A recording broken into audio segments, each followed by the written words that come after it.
Hello, ladies and gentlemen. It's been far too long, but we have finally arrived.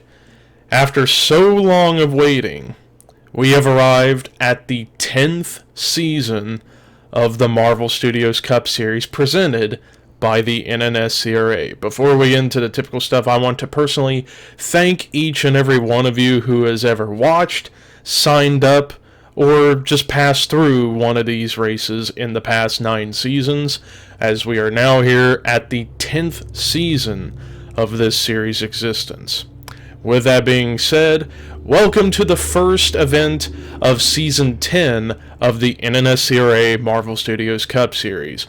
I am Levi McIntyre, the voice of the NNSCRA Marvel Studios Cup Series, here to welcome you to Daytona Speedweek, as we are getting set for 3 different events this week to celebrate and kickstart the 10th season of the Marvel Studios Cup Series, as we kick it off with the Busch Clash here at the Daytona International Speedway.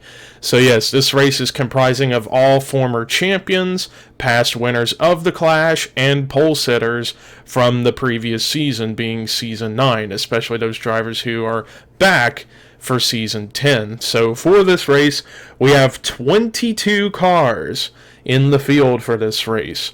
So I figured it'd be best to kind of go through every driver and give you the starting lineup. So on the front row, we have Mitchell Collins on the pole with Quentin Moore starting in second. Row 2, Melissa Alexander and Dylan Jacobs. Row 3, Dylan Young and Daniel Bouchard.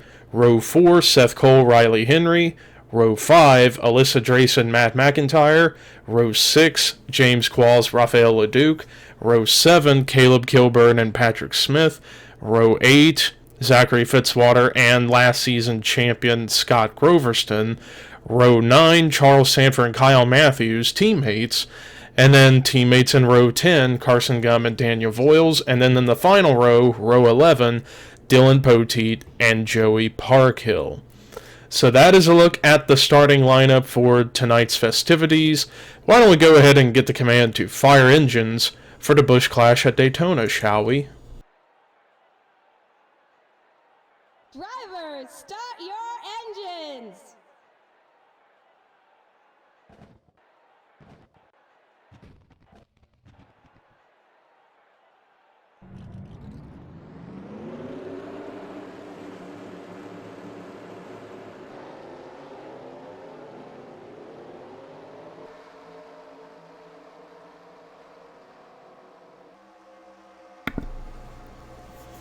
So in this field, quite a few drivers in this race were rookies this past season. Even though there's a couple of cars that still got the rookie stripes, they are not rookies this season, those being Daniel Bouchard and Riley Henry. And actually, as I'm looking through this field, 4 drivers in this race were indeed rookies during Season 9. The front row starters of Mitchell Collins and Quentin Moore, as well as the aforementioned Daniel Bouchard and Riley Henry. So yeah, a good mixture of second season drivers, past season drivers, and returning drivers even in some case. But yeah, it's going to be 15 laps of action, quick time, fast-paced racing here at Daytona as we are getting set to go green flag racing. And keep in mind, the rest of the events we got coming up for Daytona Speedweek is going to be the Budweiser Duels on Wednesday, and then the Daytona 500 on Friday. So the Budweiser Duels is what's going to determine the starting lineup for the Daytona 500. We're not doing the practice stuff. We are doing just the duels after this race and then the 500 itself. Pace car is pulling into pit road now, so ladies and gentlemen, you know what that means. It's time to boogity boogity boogity go racing.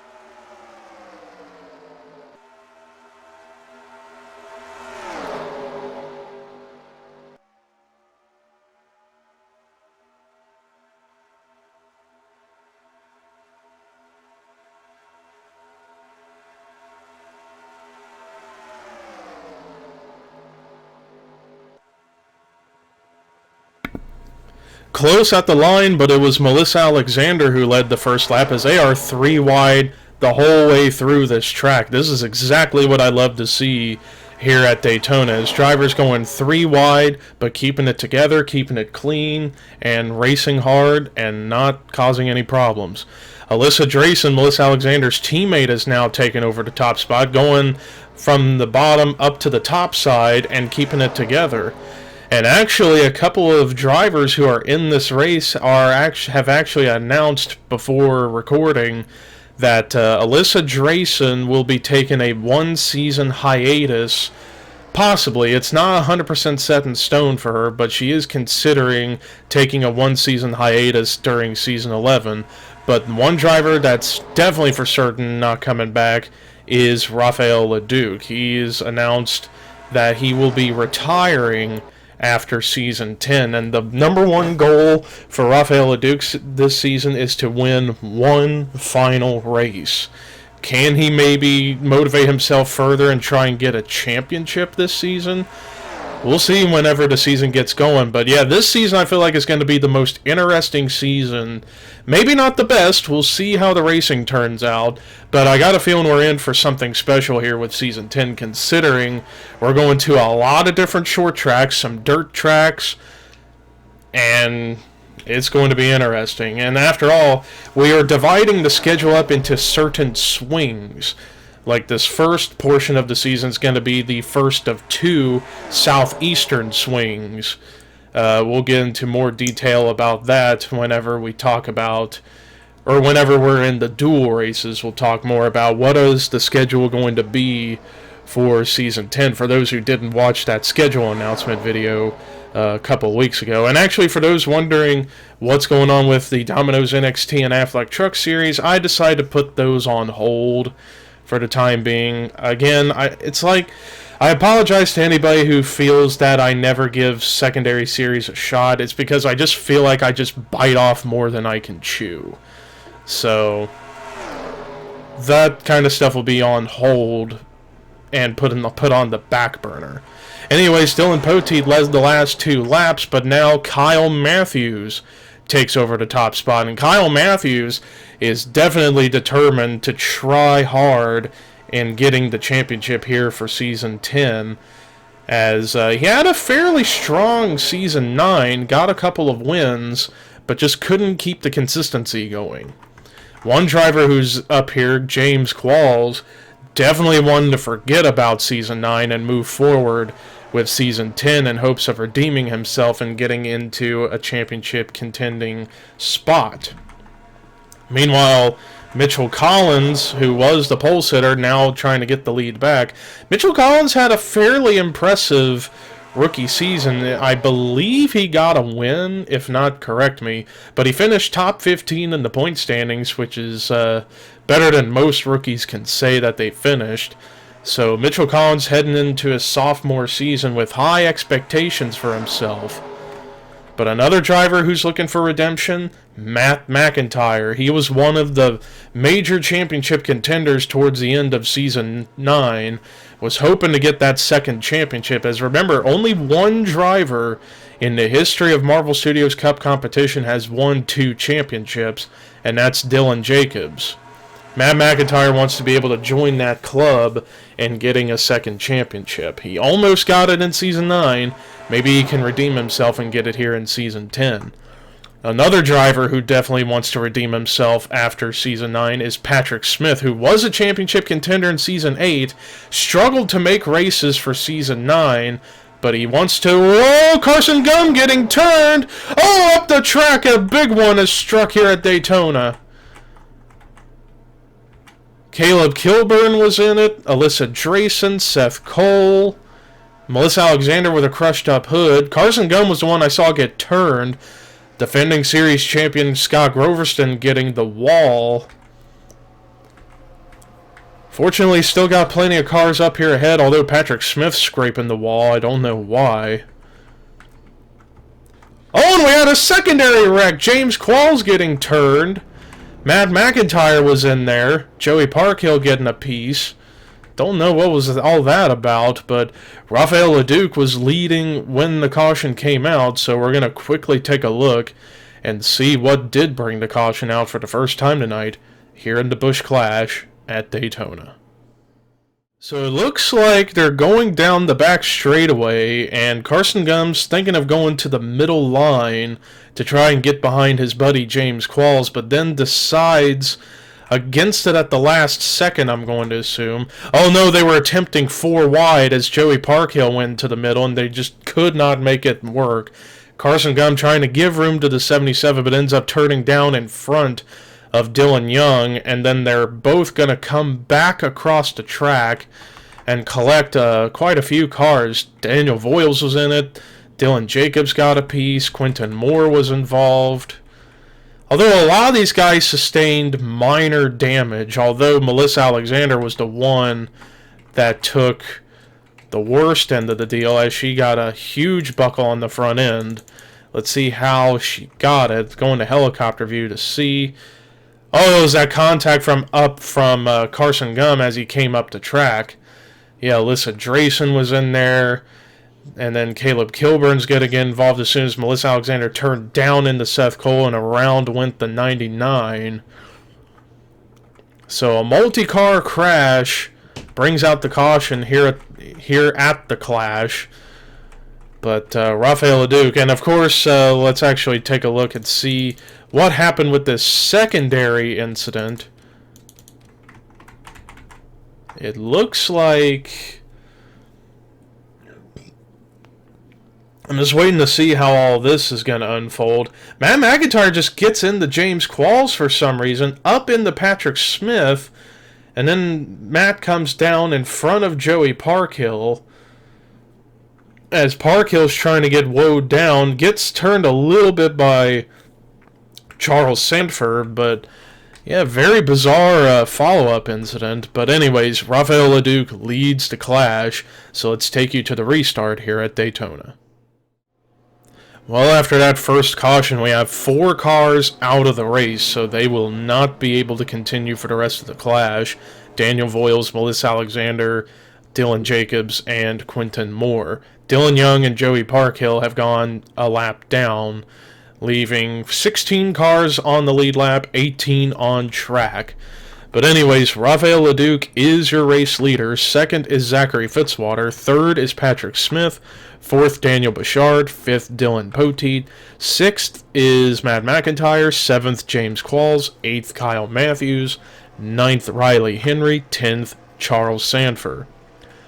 11th is Mitchell Collins. 12th, Scott Groverston. 13th, Carson Gumb. 14th, Alyssa Drayson. 15th, Caleb Kilburn. 16th, Dylan Young. Or actually, no, never mind. D. Young and Parkhill are lap down. I forgot. 15th is Caleb Kilburn. 16th, and the last car on the lead lap is Seth Cole, with Dylan Young and Joey Parkhill 17th and 18th, 1 lap down respectively. But when we get back to racing, there'll be 4 laps to go, so final 4-lap shootout to determine who's going to win the first event of Daytona Speedweek. Pace car has pulled into pit road, so ladies and gentlemen, we are back underway. Green flag is out, 4 laps to go. And Zachary Fitzwater had a gigantic restart on the outside, but nobody went with him, so he's going to end up being stuck up there, although he actually did make it work. Once he got in front of Daniel Bouchard, now he's able to pull in and get behind Rafael Leduc. So I'm trying to keep an eye on particularly the back half of the field to see who all is up to speed and who is off the pace.